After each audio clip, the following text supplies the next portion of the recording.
My name is Olivia.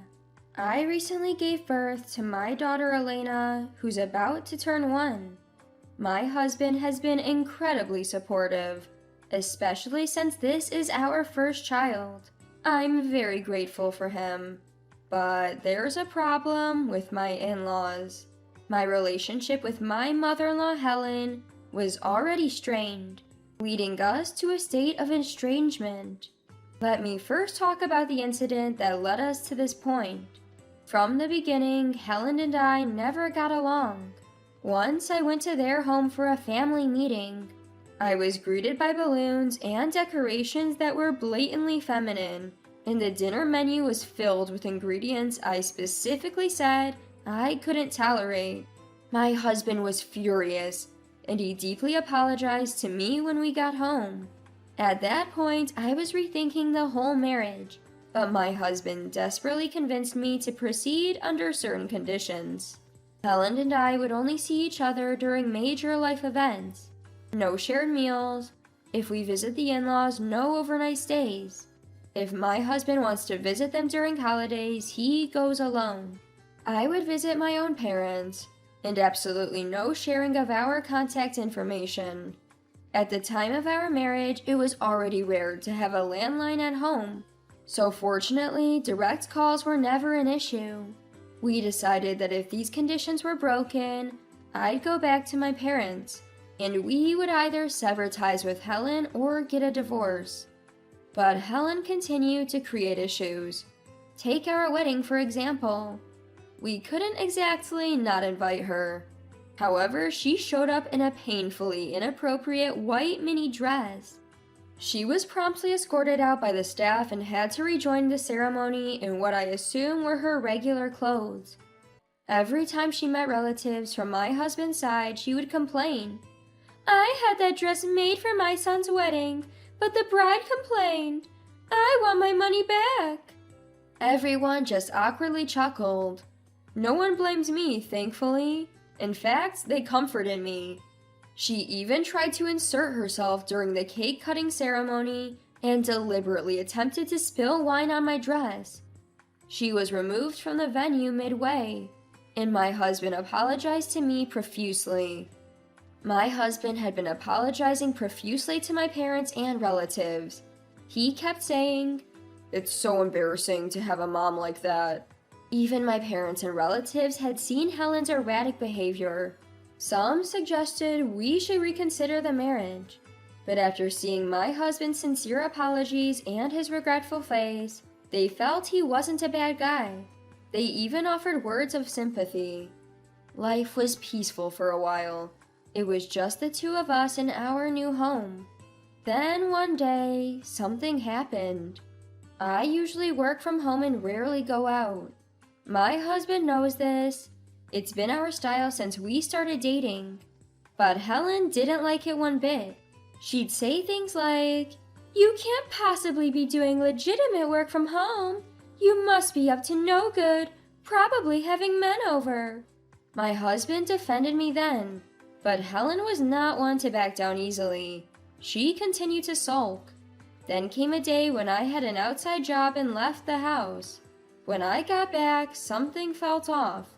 First of all, the door was unlocked. I thought we might have been robbed and called my husband. "Hey, you're still at work, right?" "Yeah, what's going on?" "I told you I had work outside today, right? I locked the door when I left, but now it's open." "Is someone inside?" I listened carefully. Footsteps. The sound of someone rummaging through our things. Someone's in the house. "Got it. I'm coming home. Go hide out at a nearby diner." I did as he said, waiting at a nearby diner. Minutes later, he called my cell. "I'm sorry." "What happened?" For a moment, I thought he was cheating, but the reality was worse. "Turns out my mom had made a copy of our house key." "Are you kidding me?" Apparently, Helen had stolen a key from his key ring when he visited home and had it duplicated. "That sounds criminal. It's your fault for not giving me one in the first place." I heard Helen's voice in the background. I couldn't believe it. I had my husband hand her the phone. Listen, Helen. Clearly you don't understand what being a daughter-in-law means. You should be begging me to come over any time. And you never visit on holidays or celebrate Mother's Day. You're even wearing flashy underwear. I was embarrassed and infuriated to realize she looked through my drawers. You're the one who's out of line. Liam had a hard time at our wedding because of you. You not only stole a key but snooped around our personal stuff. I'm done. I was considering still taking part in any family rites, but now I won't even bother with a funeral. I hung up and texted my husband. I can't stay in that house tonight. I'm going to a business hotel. Please clean up the house. If you can't deal with Helen, I'm going back to my parents. Within a minute, he texted back, I'm sorry, I'll take care of it. I want to cut ties too. From then on, it became taboo to bring Helen and me together at any family gatherings on my husband's side. When I was invited, Helen wouldn't be. And when Helen was there, I wouldn't go. In fact, ever since an incident at our wedding, the number of relatives who wanted Helen to attend had decreased. My husband often went in her place, so it wasn't a problem. This marks the end of my estrangement from Helen. But now we have a daughter, our first child, so we decided to reach out to my in-laws. All along, the silent party has been my father-in-law, George. He's quiet, for better or worse, and he can't stand up to Helen. Since Helen and I don't talk, George and I lost touch too. George is a good man, so we figured it was more for his sake that we decided to visit. We thought about asking Helen to leave for the day or inviting George over, but he has mobility issues, and it would be weird to kick Helen out of her own house. In any case, Helen wasn't going anywhere. So we decided that a brief visit with George couldn't hurt. Things went surprisingly well during the visit. Helen was smitten with our daughter and couldn't help but say, "She's so adorable. She looks like her dad. Reminds me of Liam when he was a tot." George too looked pleased, speaking volumes with his few words. It was the first peaceful moment we'd had with my in-laws since getting married. A few days after that calm visit, something happened. I was home alone with my daughter when the doorbell rang. It was a food delivery from my in-laws. The note simply read, "For her first birthday." We planned to prepare something ourselves, but I was touched they'd gone to the trouble. I thought we'd open it when my husband got home. Hours before he was due back, I had a bad feeling. I opened the gift, and what I found was shocking. My husband came home at that moment and asked, "What are you looking at?" I said, "It's a first birthday meal for our daughter from Helen," and threw it into the trash. Shocked, he shouted, "What are you doing? No matter how bad my mom is, you don't have to throw away what she gave to our daughter. You should apologize." Without even turning around, I asked, "Did you look inside?" Furious, he retrieved the gift from the trash. At first glance, it might have seemed normal, but the selection was horrible. Chicken feet, a cake shaped like a black cat using chocolate, shark fin soup, octopus, 13 peanuts, and a mirror? All in all, a parade of inauspicious items. I wondered where you could even find such a collection of bad omens, but she probably went to the trouble of making it herself. It was clearly not a kind gesture, but a deliberate act of malice. Seeing the contents, my husband stormed out holding the gift. I wanted to say goodbye, but ended up getting into the car forcefully. Any parent would speak up after something like this. As I tried to get in, my husband hesitated, wanting to say something. But one look at my face and he simply drove away. We walked right into Helen and George's house without even knocking, using our own key. "What the heck is going on here?" Helen and George were in the living room, apparently eating leftover chicken for dinner. When Helen saw the gift bag in my husband's hand, she said, "Oh, it arrived. Nice celebration meal, isn't it?" Her face looked genuinely pleased. A nice celebration meal? It's all filled with bad luck and inappropriate items. The apple doesn't fall far from the tree, huh? Oh, come on, it's lavish. I put a lot of care into making it. Just be grateful and use it. Who in the world would use such bad luck, inappropriate items for a first birthday celebration? Oh, were they bad luck or inappropriate? I didn't notice. I couldn't believe she said that with such confidence. I recalled what she had packed. The cat-shaped cake may look cute, but black cats are often associated with evil. Shark fin soup isn't exactly animal-friendly or environmentally conscious. Then there were 13 peanuts, which are not only a high allergy risk for a 1-year-old, but the number 13 is often considered unlucky. The gift was entirely inappropriate. Given all this, it's hard to believe she didn't know what she was doing. And the chicken, it was a single leg, hardly lavish. If they had simply sent their delicious fried chicken, it would have been a much better celebration gift. That's the crux of it. So you didn't know, huh? Then why don't you guys eat it? How dare you even say that? My husband then spoke up and Helen sighed heavily.